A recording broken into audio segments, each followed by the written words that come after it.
দেশনেত্রী বেগম খালেদা জিয়ার মৃত্যুতে আমরা গভীরভাবে শোকাহত। সর্বসাধারণের শোক জ্ঞাপনের জন্য পাবনা জেলা জাতীয়তাবাদী দলের অফিস পক্ষে শুধু বিএনপির জন্য নয়, সারা বাংলাদেশের মানুষ এবং এই উপমহাদেশের মানুষের জন্য একটি গভীর শোকের দিন। আমরা মর্মাহত, আমরা শোকাহত। দেশনেত্রী বেগম খালেদা জিয়া এমন একজন নেত্রী যার তুলনা তিনি নিজেই, অন্য কারো সঙ্গে যার তুলনা করা যায় না। তিনি জানেন তাকে মিথ্যা মামলায় জড়ানো হয়েছে, তার সাজা নিশ্চিত। তার অনেক সুযোগ থাকা সত্ত্বেও তিনি কিন্তু দেশ থেকে পলায়ন করেন নাই। তার যখন তাকে জেলে দেওয়া হয় তার আগে কিন্তু লন্ডনে তার সন্তানের সাথে দেখা করতে গিয়েছিলেন। তিনি ইচ্ছা করলে সেখানে থেকে যেতে পারতেন, কিন্তু তিনি কিন্তু থাকেন নাই। তিনি বীর দর্পে মাথা উঁচু করে জেল জুলুম সব কিছু মেনে নিয়েছেন, যেই কারণে বাংলাদেশের জনগণ সহ বিশ্বের জনগণ তাকে আপসহীন নেত্রী বলে। তিনি আমাদের গণতন্ত্রের মা, তিনি বাংলাদেশের সর্বোচ্চ অভিভাবক। তার মৃত্যুতে সমস্ত দেশের প্রত্যন্ত অঞ্চলে শোকের ছায়া নেমে এসেছে। গণতন্ত্রের মা আপসহীন দেশনেত্রী বেগম খালেদা জিয়া আজকে আমাদের মাঝ থেকে চির বিদায় নিয়েছেন। আমরা বিএনপি পরিবার অত্যন্ত শোকাহত, ব্যথিত। আজকের এই শোকের দিনে দুইটি কথা একটু বলি।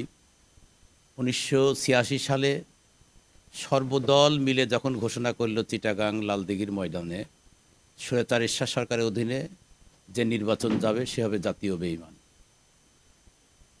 কয়েকটি দল এরশাদের সাথে হাত মিলিয়ে নির্বাচনে গেলেন, দেশনেত্রী বেগম খালেদা জিয়া রাজপথ বেছে নিলেন, যার পরিপ্রেক্ষিতে বাংলাদেশের জনগণ ওনাকে আপসহীন নেত্রী হিসাবে আপনার উপাধিটা দিলেন।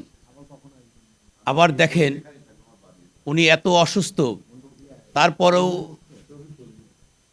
এই ফ্যাসিস্ট সরকার চেষ্টা করেছে বাংলাদেশ থেকে ওনাকে বিতাড়িত করার জন্য। দেশনেত্রী বেগম খালেদা জিয়া বলছেন, আমার ঠিকানা আমার বাংলাদেশ। এরকম নেত্রী শত বছরের আর জন্ম নেবে কিনা আমার কাছে সন্দেহ। রাজনীতি করেছি, কত আপদ বিপদ কত রকম গিয়েছি তার কাছে। থাকবেন না, আমরা সবাই মন প্রাণ দিয়ে দোয়া করব। সেই নেত্রী নয়, আমাদের মায়েরা সবাই উপস্থিত হবেন। এইটুকু আপনাদের কাছে পাবনা জেলা বিএনপির আশা।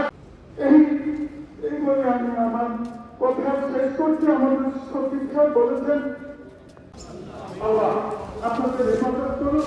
আমরা সবাই তার জানায় উপস্থিত হবে যদি আমি আমার তারা সবাই তার জানাজায় উপস্থিত হব। কে নিল না নিল এটা দেখার বিষয় না, অন্তত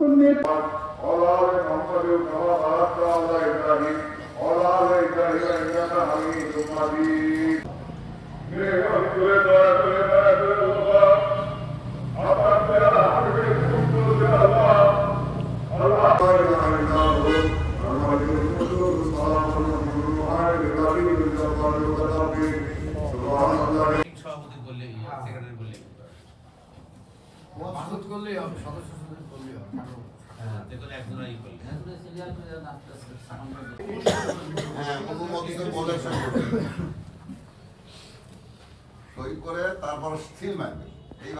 নেতার কাজে দেখি নিচে সই করে আর ওই পাশে লাগাতে হবে। সফল প্রধানমন্ত্রী আজকের বছরের প্রথম দিন আমরা মাদ্রাসায় আসলাম, এসে নতুন বই গ্রহণ করলাম।